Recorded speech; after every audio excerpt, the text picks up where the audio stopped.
고린도전서 1장 18절에서 24절까지 제가 봉독해 드리겠습니다.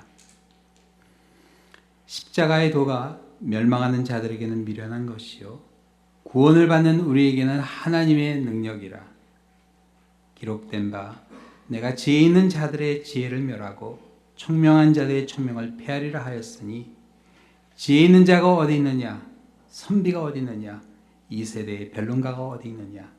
하나님께서 이 세상의 지혜를 미련하게 하신 것이 아니냐.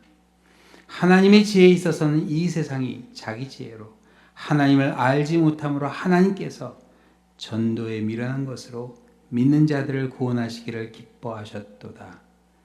유대인은 표적을 구하고 헬라인은 지혜를 찾으나 우리는 십자가에 못 박힌 그리스도를 전하니 유대인에게는 거리끼는 것이요 이방인에게는 미련한 것이로되 오직 부르심을 받은 자들에게는 유대인이나 헬라인이나 그리스도는 하나님의 능력이요 하나님의 지혜니라.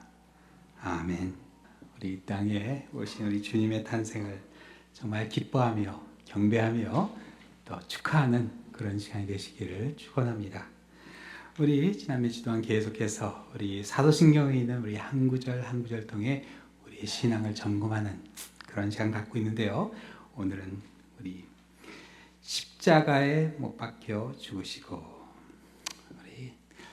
이 한마디에 어떤 의미가 있는지 같이 보시는데 우리 예수님에 관한 우리 믿음 한번 같이 고백하도록 하겠습니다. 난 그의 유일하신 아들 우리 주 예수 그리스도를 믿습니다. 그는 성령으로 잉태되어 동정녀 마리아에게서 나시고 본디오 빌라도에게 고난을 받아 십자가에 못 박혀 죽으시고 말구에 태어나신 우리 예수님께서는 십자가에 못 박혀 죽게 되십니다. 예수님이 탄생하셨을 때 동방이소원 박사들이 황금과 유황과 모략을 선물했는데 그 중에 모략은 예수님의 죽음을 예표하는 그런 선물이었다 그렇게 봅니다. 그래서 예수님의 탄생은요 쭉 선을 그어보면은 십자가의 죽음으로 연결이 됩니다. 예수님의 죽음이 무엇을 의미하는지 예수의 탄생을 축하해야 되는 그 이유가 여러분 십자가에 있다는 사실을 우리가 알아야 돼요. 우리 성탄 축하하는데 왜 축하하는지는 왜 축하를 받아야지는 그 이유를 알아야 되겠죠. 예수의 죽음이 무엇을 의미하는지 정확히 알고 또 정확히 전할 수 있는 여러분들이 되시기를 축원합니다. 우리 좌우님이 한번 인사하시겠어요? 확실히 알고 전합시다 하고 인사해 주세요. 확실하게 알고 우리 성탄을 축하해주고 또 축하를 받는 그런 시간이 되시기를 축원합니다. 소비 문화에 익숙해진 우리들은요 사실 우리가 원하는 것을 고를 뿐 아니라 아예 그냥 우리가 원하는 대로 다 맞춰주는 것을 당연하게 그렇게 생각합니다. 뭐 이런 사고방식이 사실 커피집에 가서 커피 주문하는 데는 별로 상관이 없어요. 내 취향대로 내 입맛대로 내가 원하는 커피 한 잔 마실 수 있어요. 그런데 신앙생활을 이렇게 해도 될까요? 내 입맛에 맞춰서 내 취향에 맞춰서 그렇게 신앙생활을 해도 과연 될까? 오늘 이 본문 22절을 보면요 바울이 당시 유대인들과 헬라인들의 문제를 지적하며 바울 자신의 입장을 아주 정확하게 얘기하죠. 22절에 이렇게 나와요. 유대인은 표적을 구하고 헬라인은 지혜를 찾으나 우리는 십자가에 못 박힌 그리스도를 전하니 유대인에게는 거리끼는 것이요 이방인에게는 미련한 것이로다. 유대인에게는 거리끼는 것이요 이방인은 미련하게 보이는 그 십자가를 대충 그들의 눈높이에 맞춰서 그들이 잘 이해할 수 있게 전하겠다가 아니라 표적을 구하고 지혜를 찾으나 우리는 그리스도를 전하겠다. 먼저 유대인들은 표적을 구한다고 그러죠. 귀신 들린 사람이 정신을 차리고 병든 사람이 고침을 받고 인생의 문제들이 해결되길 바란다는 그런 뜻이에요. 어떻게 보면 좀 감성적인 그런 신앙이에요. 뭔가 체험을 구하는 그런 신앙이죠. 또 헬라인은 지혜를 찾는다 했습니다. 논리적이고 설득력 있는 메시지를 통해서 깨달음을 원한다는 그런 말이에요. 아주 이성적인 그런 신앙을 가리키죠. 뭐 사람마다 다 다르죠. 감성적인 성향이 강한 사람이 있는가 하면 이성적인 성향이 강한 사람이 있습니다. 자, 그럼 어떻게 되는가? 유대인들에게는 표적으로, 헬라인에게는 지혜로 십자가에 못 박힌 예수 그리스도를 전하면 될까요? 근데 바울은 자신 있게 아니라고 그렇게 대답합니다. 십자가에 못 박힌 그리스도가 유대인에게는 거리끼는 것이 될 수 있고 헬라 이방인에게 미련한 것이 될 수 있어도 바울은 전혀 상관하지 아니하고 그대로 십자가를 전하겠다. 그렇게 고백합니다. 그 이유가 무엇이냐? 24절이죠. 우리 한번 같이 읽겠어요. 오직 부르심을 받은 자들에게는 유대인이나 헬라이나 그리스도는 하나님의 능력이요 하나님의 지혜니라.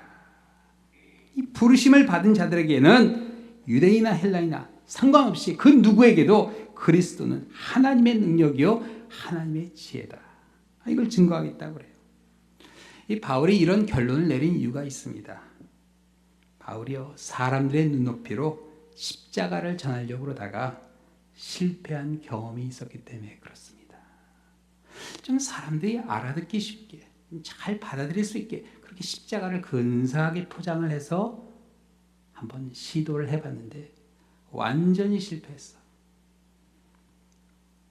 오늘 이 본문이 나오는 이 고린도 전서를 보낸 고린도 교회를 바울이 개척하기 전에 아덴에서 복음을 전한 적이 있었습니다. 아덴의 회당과 거리에서 열심히 복음을 전했는데 놀랍게도요. 아덴의 지성인들이 다 모여 토론을 하는 아레아바고에서 초대를 받게 됩니다. 이 바울이 상당히 좀 긴장했을 것 같아요. 자, 이 아덴의 모든 지성인들이 모이는 그 자리 내가 한번 멋있게 하나님의 말씀을 전해야 되겠다. 그래서 바울이요 헬라 철학자들의 어록을 쫙 인용해 가면서 아주 설교를 멋있게 아주 매끈하게 그렇게 준비했습니다. 그 설교 본문 전문이요 사도행전에 나옵니다. 그런데 그렇게 멋있게 복음을 전했는데 완전히 실패했어요.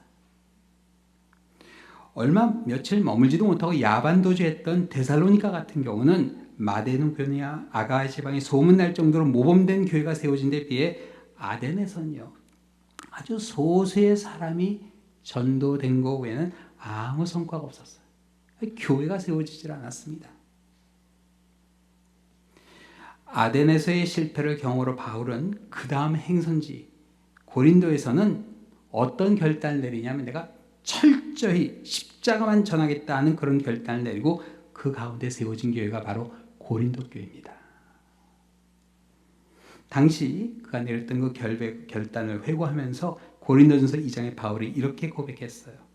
형제들아 내가 너에게 나아가 하나님의 증거를 전할 때 말과 지혜의 아름다운 것으로 아니하였나니.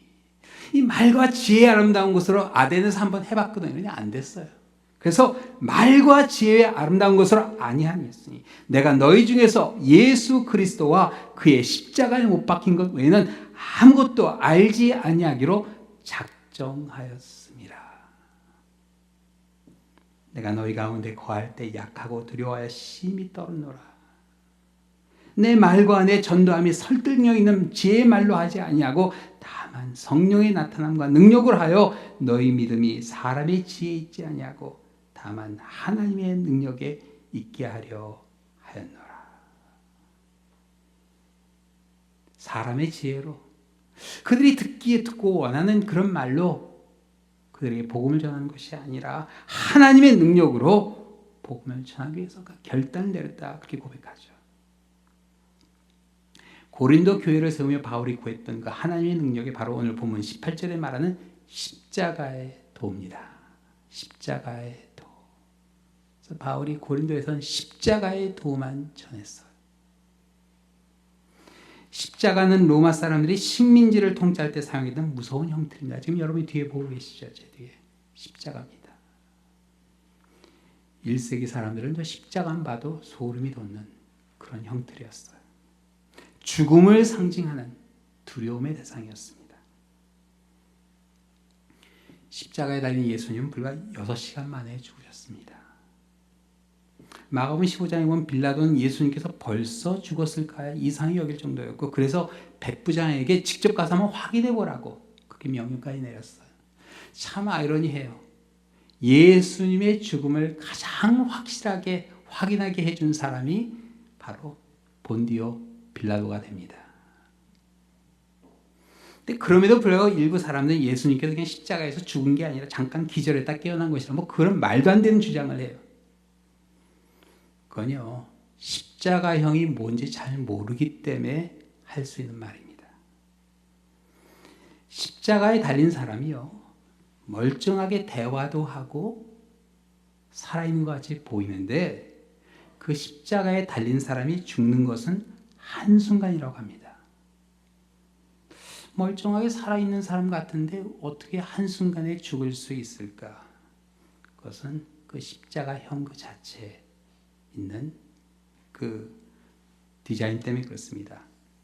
십자가에 달리면 몸이 아래로 축 처져서 호흡이 어려워진다고 그래요. 숨을 쉬기 위해서 양팔과 다리에 힘을 주고 몸을 치켜 올려야 이 가슴에 이제 이 숨을 들여 마실 수 있는 거예요. 근데 그렇게 하면은 어떻게 되죠? 양팔과 다리에 못이 박혀 있잖아요. 이게 엄청난 고통이에요. 이 십자가형은 뭐냐면요, 그 숨을 한 번 쉬기 위해서 엄청난 고통을 겪어야 되는 거예요.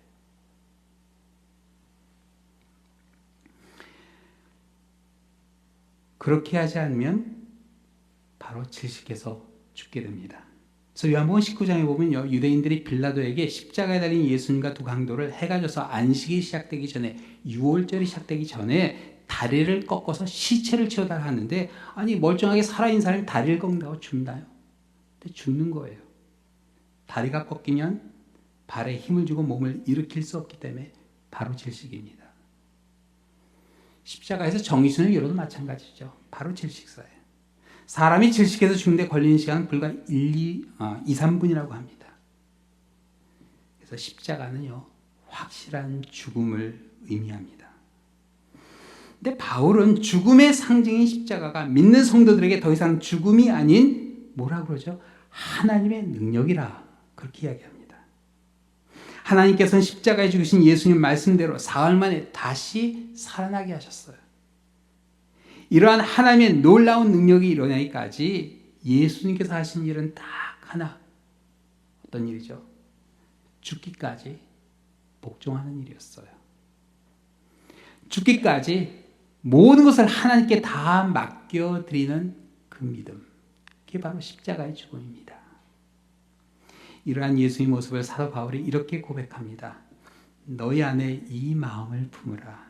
곧 그리스도 예수의 마음이니 그는 근본 하나님의 본체시나 하나님과 동등됨을 취할 것으로 여기지 아니하시고 오히려 자기를 비워 종의 형체를 가지사 사람들과 같이 되셨고 사람의 모양으로 나타나사 자기를 낮추시고 죽기까지 복종하셨으니 곧 십자가에 죽으심이라.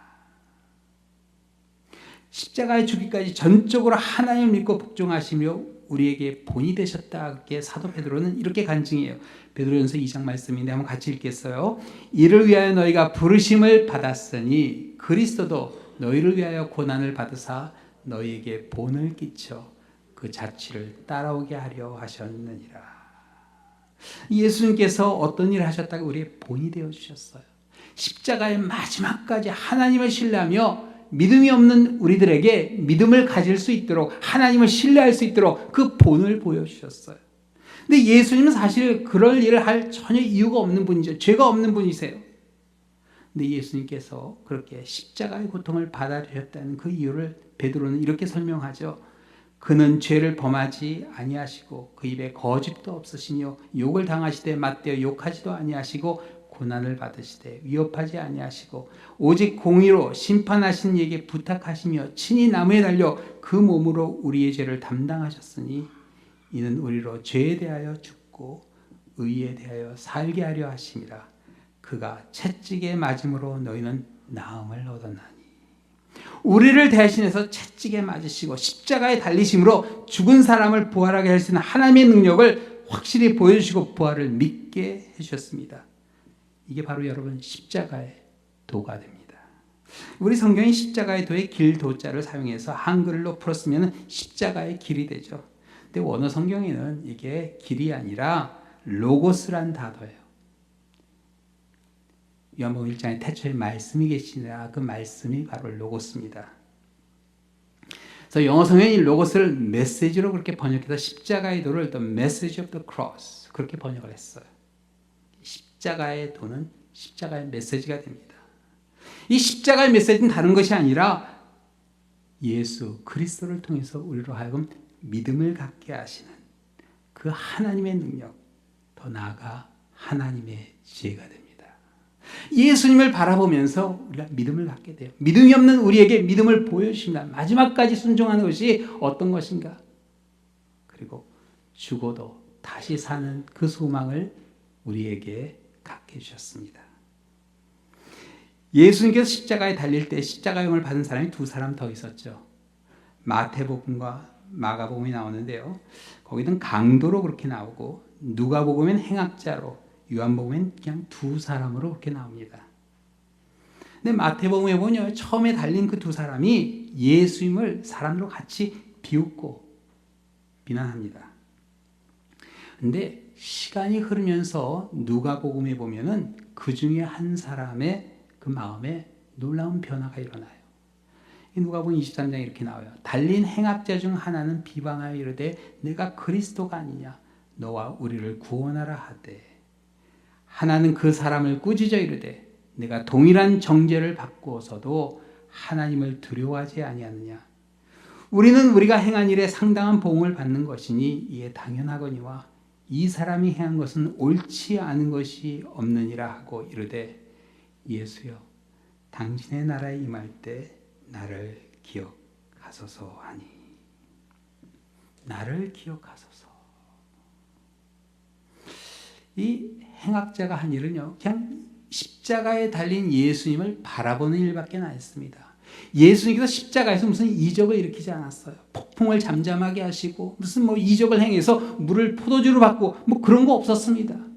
예수님께서 십자가에서 무슨 말씀을 가르친 게 아니었습니다. 가르침이 아니었어요. 그냥 거기 달려 계셨어요.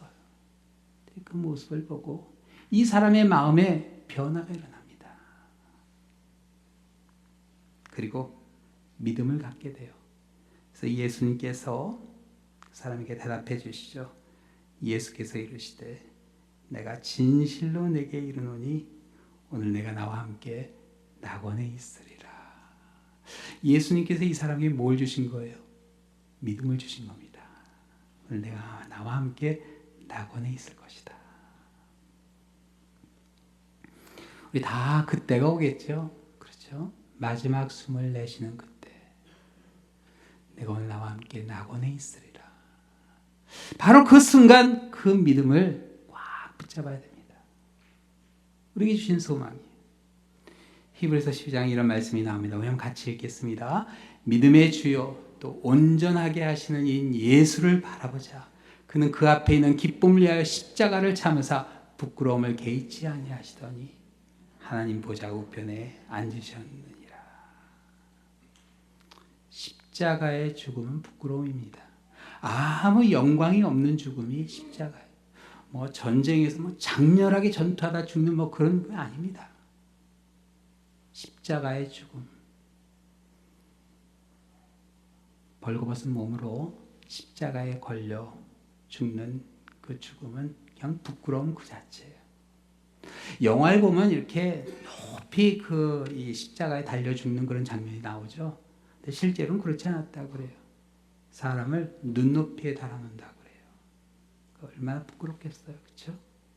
매일 만나던 사람 앞에 실온안이 거치지 않고 그게 달려있다는 그 사실.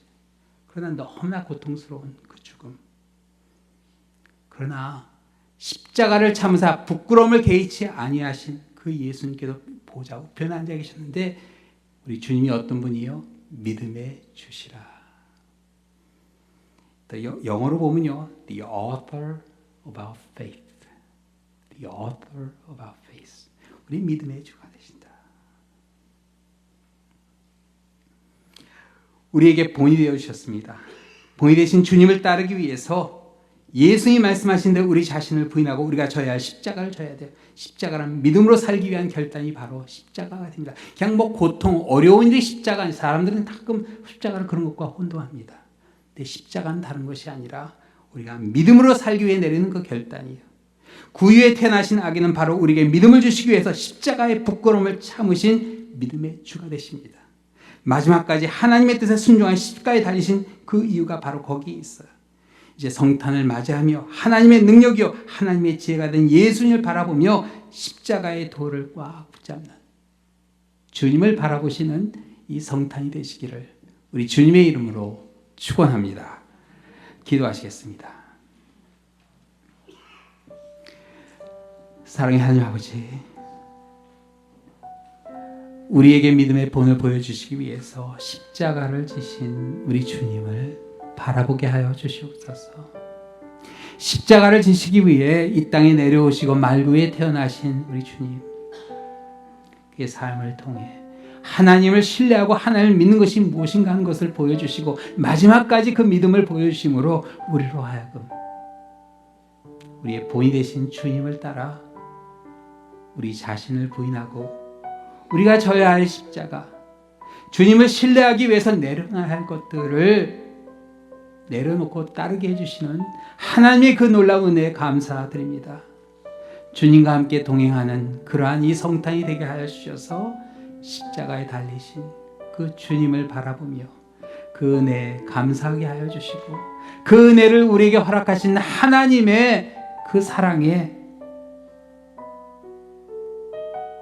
감사하며 서로 축하하는 그러한 성탄을 맞이하게 하여 주시옵소서. 저희 한 사람 한 사람 정말 우리를 위해서 십자가에서 죽으신 그 주님의 사랑 가운데 정말 새로워지는, 주님께 온전히 드려지는 그러한 우리의 삶을 살아가게 하여 주시옵소서. 모든 말씀 예수 그리스도의 이름으로 기도합나이다. 아멘. 함께 일어나서 찬양 드리겠습니다. 십자가를 질 수 있나 주가 물어보실 때 죽기까지 따르오리 성도 대답하였다.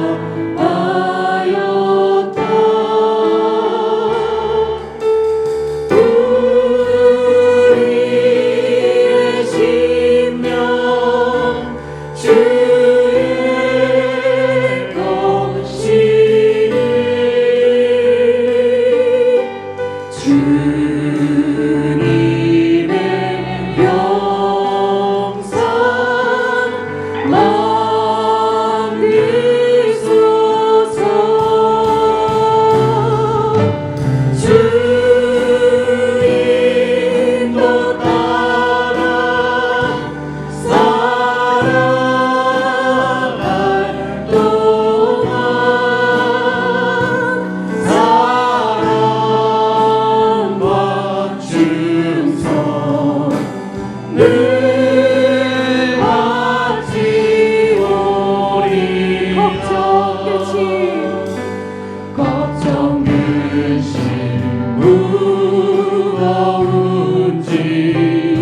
죄 가운데 살아가는 우리들에게 믿음의 본을 보여주시기 위해서 죄가 없으신 예수님께서 십자가의 죽음까지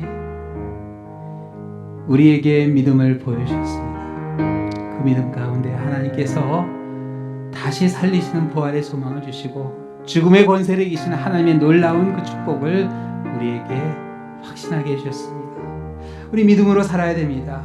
아직까지 믿음으로 살지 못하고 있다면 우리의 본이 되신 예수님을 바라보는 가운데 주님, 믿음으로 한번 살아가겠습니다. 제가 하나님을 신뢰하고 마지막까지 하나님께서 인도해 주실 믿고 하나님께서 나를 책임져 주실 믿고 하나님의 그 신실하심을 믿고 한번 살아보겠습니다 하는 우리 결단의 기도를 한번 드렸으면 합니다.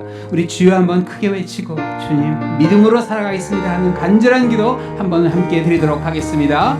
주여 아버지 이렇게 저희를 주님께 아버지 제가 아직도 믿음이 너무나 부족합니다.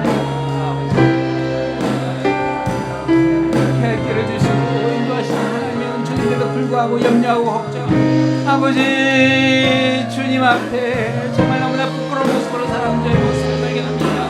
아버지 용서하여 주시옵소서. 정말 십자가를 주신 주님을 바라보게 하여 주시고 믿음이 없는 아버지 하나님을 믿지 못하는 죄 가운데 살아가는 저에게 아버지 믿음의 본을 보여주시고 따르게 하시는 하나님의 놀라운 정말 감사드립니다. 아버지 성탄을 맞이해서 다시 한번 주님을 바라보게 하여 주시고 아버지 주님과 동행하는 그런 시간이 될 수 있도록 아버지께서 역사하여 주시옵소서. 제 십자가를 주님께 하여 주셔서 아버지 주님 앞에 내려주는 그런 시간이 될 수 있도록 아버지께서 아버지 너무나 우리 모든 성도의 삶이 될 수 있도록 아버지께서 인도해 주시옵소서. 우리 한 번 더 기도하시겠습니다. 기도하실 때 정말 믿음으로 살기 위해서 우리가 내려야 할 결단들이 있습니다. 내려놔야 할 것들이 있습니다. 어떤 것들을 내려야 할까 하는 것을 놓고 정말 십자가를 질 수 있는 우리 자신을 부인하는 그러한 결단의 기도 다시 한번 우리 드리도록 하겠습니다. 아버지 저희 부족합니다. 아버지 아직까지 너무나 부족한 모습으로 주님께 아버지 다 내려놓게 하여 주시옵소서. 내 집착, 내 욕심, 아버지 내가 가지고 있는 아버지 모든 것들을 내려놓고 하나님의 인도하심의 모든 것을 다 맡길 수 있는 그런 결단을 하여 주시옵소서. 아버지 지금까지 책임져 주시고 인도하신 하나님의 손길이 또한 있으리라 믿습니다. 앞으로 이 길을 주님께서 인도해 주시고 역사해 주셔서 온전히 주님을 바라보는 그런 시간이 될 수 있도록 아버지께서 함께 하여 주시옵소서. 아버지 주님의 형상으로 제작해주시고 아버지 주님과 함께 동행하게 하여 주시옵소서. 우리 성도들의 삶 가운데 하나님께 드려주셔서 성탄을 맞이하는 가운데 아버지 말구유에 계신 우리 예수님을 했던 목자들과 같이 아버지 동방박사와 같이 정말 예수님 나아가는 그런 시간이 될 수 있도록 아버지께서 인도해 주시고 역사하시고 우리 마음을 주관하여 주시옵소서. 간절히 믿습니다. 아버지